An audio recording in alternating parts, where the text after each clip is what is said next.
आज मी तुम्हाला सुखदेवजी महाराज यांची कथा, चारित्र्य, त्यांच्या जन्माची कथा आज तुम्हाला सांगणार आहे सरळ आणि सोपे भाषेमध्ये. तुम्ही हा व्हिडिओ पूर्ण पाहायचा आणि तुम्ही हा व्हिडिओ पाहिल्यानंतर तुमच्या लक्षात येईल की आपल्याला हे मनुष्य जीवन जगण्याचा आपला उद्देश काय आहे, त्यांच्या मागचं कारण काय आहे, आपल्याला जिंदगी कशी जगावं हे तुम्हाला या व्हिडिओमधून समजणार आहे. तर तुम्ही व्हिडिओ पूर्ण पाहायचा.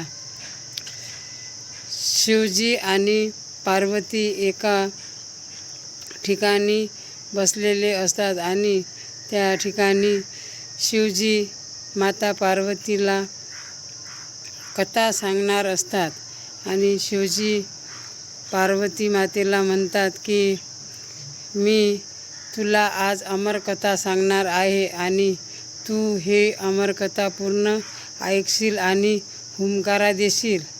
तर पार्वती माता म्हणाली, ठीक आहे, मी तुमची कहाणी ऐकते आणि नंतर प्रत्येक कहाणीनंतर मी तुम्हाला हुंकारा देत राहील.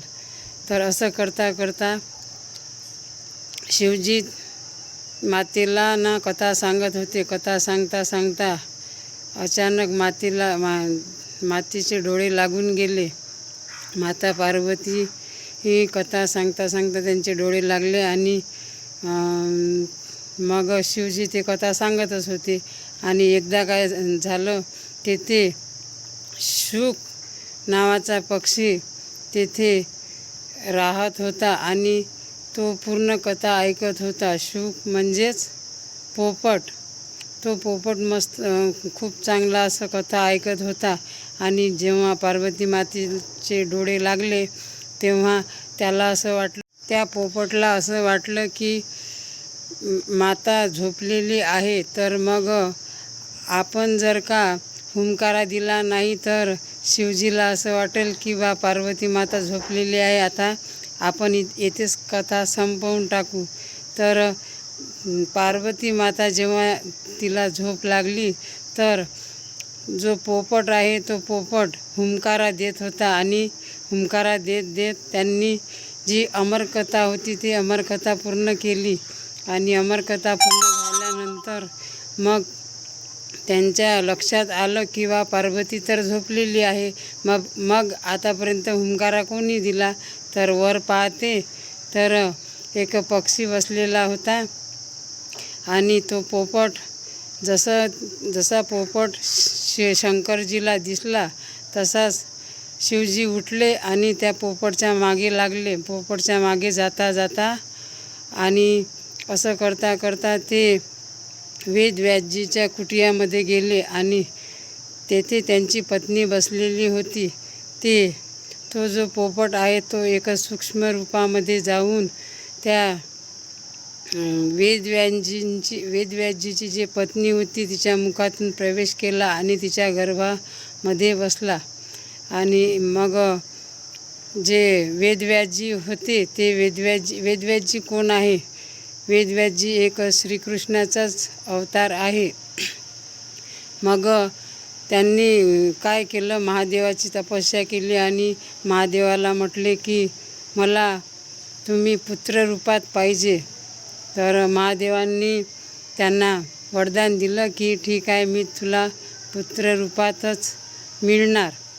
मग असं करता करता ते जे पोपट नंतर मग तो पोपट गर्भाशयामध्ये त्या वेदव्यासजीच्या पत्नीच्या गर्भाशयामध्ये वाढत होता. आणि असं करता करता त्या मातेचा जो गर्भ होता तो वाढत वाढत गेला आणि तिला गर्भ राहिला तर 10 वर्ष झाले, 12 वर्ष झाले, परंतु तो गर्भातून निघतच नव्हता आणि तिला खूप पीडा होत होती. तर वेदव्यासजींनी म्हटलं की तू कोण आहेस? माझ्या पत्नीच्या गर्भाशयात आलेला आहेस आणि तू माझ्या पत्नीला खूप त्रास देत आहे. तू कोण आहेस ते तू लवकर या गर्भाशयामधून निघ. तर त्यांनी उत्तर दिले की त्यांनी जे गर्भाशयामध्येच पूर्ण विद्या पाठ केली होती, म्हणजेच पूर्ण श्लोक, त्यांनी पूर्ण वेद पुराणाचा अभ्यास केला होता आणि त्यांना पूर्ण ज्ञान हे गर्भाशयातच मिळालं. नंतर मग त्यांनी जेव्हा वेदव्यासजींनी म्हटलं की तू कोण आहेस, तेव्हा तू कोणी भूत पिशाच, कोणी राक्षस तर नाहीस, कोण आहेस तू, तेव्हा त्या पोपटने जो गर्भाशयामध्ये असते तो बोलला की मी कोणीच नाही, मी कोई पशु पक्षी नाही, काही मी राक्षस नाही, भूत पिशाच नाही. हां, परंतु मला आता जो जन्म आहे माझा, तो मी एक मनुष्य रूपात आहे आणि मी या गर्भाशयातून निघत नाही, कारण की मला माहिती आहे मी आज 84 लक्ष योनी मधून भ्रमण करून आलेलो आहो आणि आता मला पुन्हा या जन्म मरणाच्या फेरीत मला राहायचं नाही आहे. मला माझा उद्धार करून घ्यायचा आहे. मी पूर्ण वेद शास्त्र पुराणाचा पूर्ण अभ्यास केलेला आहे. तर परंतु मग वेदव्यासजींनी म्हटलं, माझ्या पत्नीला खूप वेदना होत आहे, तू बाहेर निघाला नाहीस तर तिला काहीही होऊ शकते. तेव्हा तर त्या पोपटनी म्हटलं की ठीक आहे. म्हणजे सुखदेवजी महाराजांनी म्हटलं की मी गर्भाशयामधून बाहेर येऊ शकतो, परंतु मला एक वचन द्यावे लागणार. तुम्ही श्रीकृष्णाला आणा आणि त्यांना एक असं म्हणा की बा मला कोणतीच माया घेरणार नाही, मला कोणती माया स्पर्शही करणार नाही, तरच मी या मृत्यू लोकात म्हणजे या लोकामध्ये मी बाहेर येणार आहे. तर त्यांनी म्हटलं की ठीक आहे, मी श्रीकृष्णाला बोलावतो. नंतर मग वेदव्यासजींनी श्रीकृष्णाला बोलावले आणि श्रीकृष्णाला बोलावल्यानंतर मग श्रीकृष्णांनी म्हटलं की तुला माझी कोणतीच माया घेरणार नाही, तू लवकरच गर्भाशयामधून बाहेर ये. तर त्यांनी सुखदेवजी महाराजांनी म्हटलं की ठीक आहे, मी गर्भाशयामधून बाहेर येतो, परंतु मला कोणीच काही म्हणणार नाही, मला जे करायचं आहे तेच मी करणार. तर त्यांनी म्हटलं ठीक आहे, तू बाहेर ये. तेव्हा 12 वर्षानंतर सुखदेवजी महाराज गर्भामधून आईच्या बाहेर आले आणि जसे बाहेर आले तसेच भरभर बाहेर निघायला लागले. तेव्हा मग श्रीकृष्ण निघून गेले. तेव्हा मग जसे ते बाहेर निघायला लागले सुखदेवजी महाराज, तर वेदव्यासजींनी म्हटलं की अरे पुत्र, थांब, तू का निघून जातस? अजून तर तुझं नामकरण संस्कारही झालेला नाही आणि तू कसा लवकरच निघून जाणार आहे वनामध्ये. तेव्हा वनवृक्षांनी म्हटले की तुम्ही त्यांना जाऊ द्या, परंतु ते म्हणाले. वेदव्यासजींनी आपले पुत्र सुखदेवजी महाराजांना म्हटले की तू जर गेला तर तुझं नामकरण संस्कारही राहून जाईल. तर सुखदेवजी महाराजांनी म्हटलं की मला नामकरण संस्काराची काही आवश्यकता नाही, असे जन्मोजन्मी माझे कित्येक जन्म झालेले आहे आणि माझे कित्येक असे नाव पडलेले आहे, मला नामकरण संस्काराची काही आवश्यकता नाही. तेव्हा मग ते म्हणाले की तू जर का निघून गेला तर तुला पितृऋण लागेल, तुनं जर आईवडिलाचं ऐकलं नाही तर.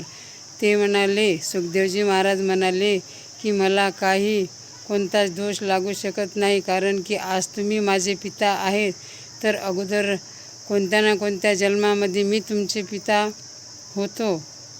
आज जसं मी तुमच्याकडून उत्पन्न झालो तसेच तुम्ही माझ्याकडनं उत्पन्न झालेले आहे, म्हणून कोणता पिता नाही ना कोणता पुत्र नाही आहे. या संसारात फक्त एक श्रीकृष्णासोबतच आपलं नातं आहे. तर त्यांनी म्हटलं ठीक आहे. मग नंतर भरभर ते निघून गेले आणि वृक्षांनी म्हटले की बा तुम्ही त्यांना जाऊ द्या, ते तुम्ही त्यांचं मुख पाहिलं तर तुम्ही पितृऋणमधून मुक्त झाले, तर आता तुम्ही त्यांना जाऊ द्या. तर ते भरभर निघून गेले. अशी आहे ही वेदव्यासजी आणि सुखदेवजी महाराज यांची कहाणी.